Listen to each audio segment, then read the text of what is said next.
డీలిమిటేషన్తో దక్షిణాది రాష్ట్రాలకు నష్టం చేస్తుందని ముఖ్యమంత్రి రేవంత్ రెడ్డి ఆందోళన వ్యక్తం చేశారు. దక్షిణాది రాష్ట్రాలు దీనికి వ్యతిరేకంగా నిలబడాలని ఏపీ, కర్ణాటక సీఎంలకు రేవంత్ రెడ్డి లేఖలు రాశారు. మహిళల రిజర్వేషన్, డీలిమిటేషన్, లోక్సభ సీట్ల పెంపు అనే 3 వేర్వేరు అంశాలు కలిపి ప్రజల్లో గందరగోళం సృష్టిస్తున్నారని లేఖలో ప్రస్తావించారు.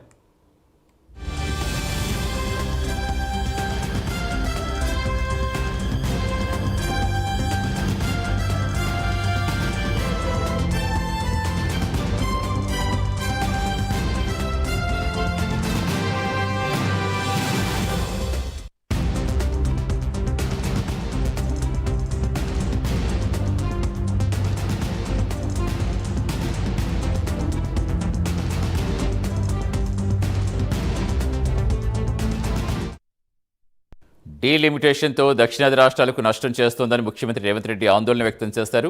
దక్షిణాది రాష్ట్రాలు దీనికి వ్యతిరేకంగా నిలబడాలని ఏపీ, కర్ణాటక సీఎంలకు లేఖలు రాశారు. మహిళా రిజర్వేషన్, డీలిమిటేషన్, లోక్సభ సీట్ల పెంపు అనే 3 వేర్వేరు అంశాలు కలిపి ప్రజల్లో గందరగోళం సృష్టిస్తున్నారని లేఖలో ప్రస్తావించారు.